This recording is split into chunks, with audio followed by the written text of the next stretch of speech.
It's very crucial to understand the importance of grasping an audience's attention in the first moments of a talk.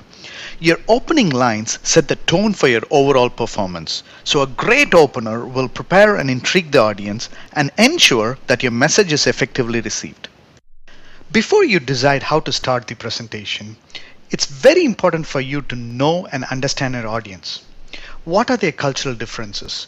What are the influences that they have based on their geography or maybe their religion? How do they dress? How's their sense of humor? The more you understand them, the better you can be prepared for the start. So, how do you enchant your audience right off the bat? Let's look at 4 killer ways to hook your audience in 60 seconds.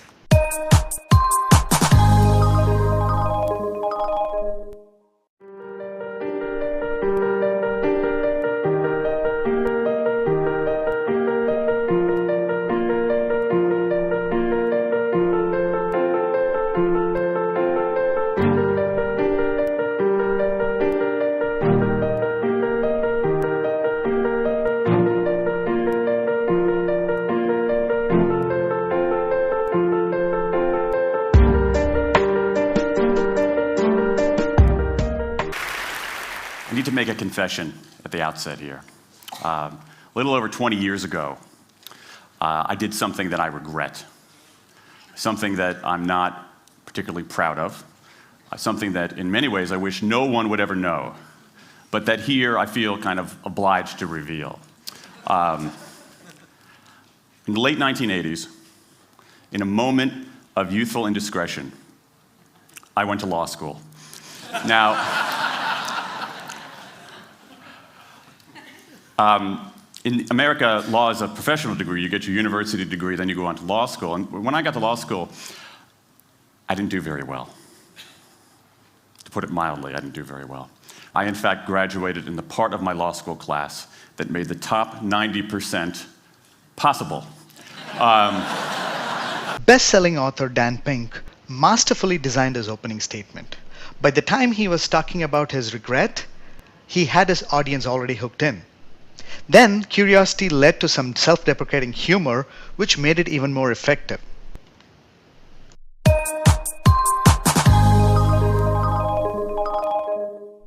Questions turn on people's curiosity.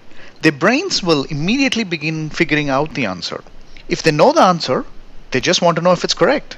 If they don't know the answer, they may get involved and focus on the speaker in order to get the answer. In any case, answering a question works like a reward because people feel satisfied by the fact that they canceled one more doubt. People's curiosity will make them focus on you to find the answer.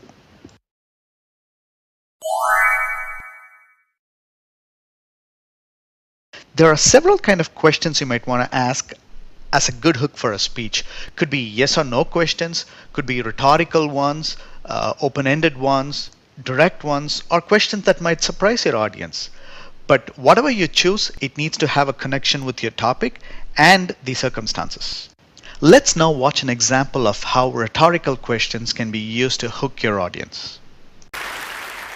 How do you explain when things don't go as we assume? Or better, how do you explain when others are able to achieve things that seem to defy all of the assumptions?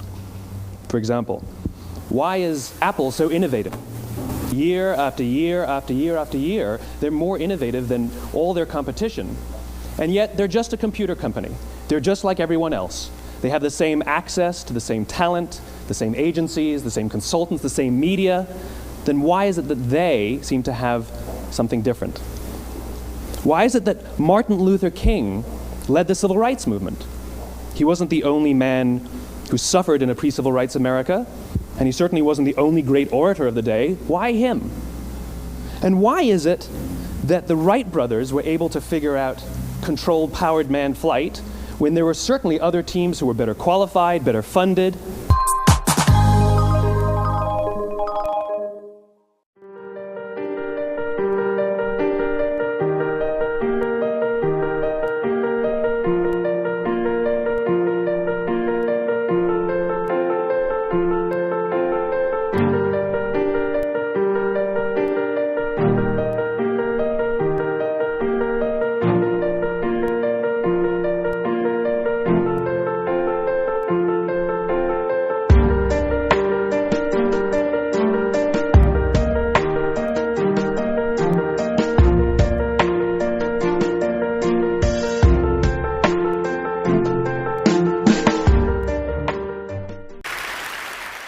close your eyes and open your hands. Now, imagine what you could place in your hands. An apple, maybe your wallet. Now open your eyes. What about a life?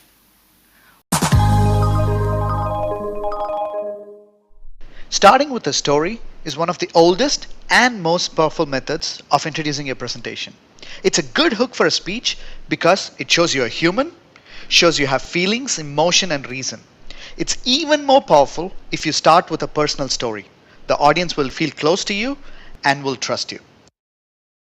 If you don't want to tell a personal story or you do not have one, I would suggest that you invent one, an ad hoc story. The most important thing is that your story appears real, because if the audience thinks you're tricking them, they won't trust you and you'll lose any chance to connect with them. Let's now watch Zach shock his audience with his personal story. On November 5th, 1990, a man named Al-Sayed Nosser walked into a hotel in Manhattan and assassinated Rabbi Meir Kahane, the leader of the Jewish Defense League.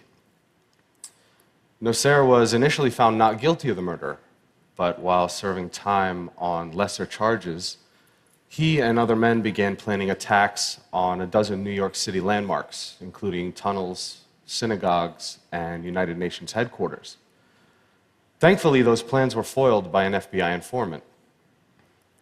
Sadly, the 1993 bombing of the World Trade Center was not. Nosser would eventually be convicted for his involvement in the plot. Al-Sayed Nosser is my father. I was born in Pittsburgh, Pennsylvania.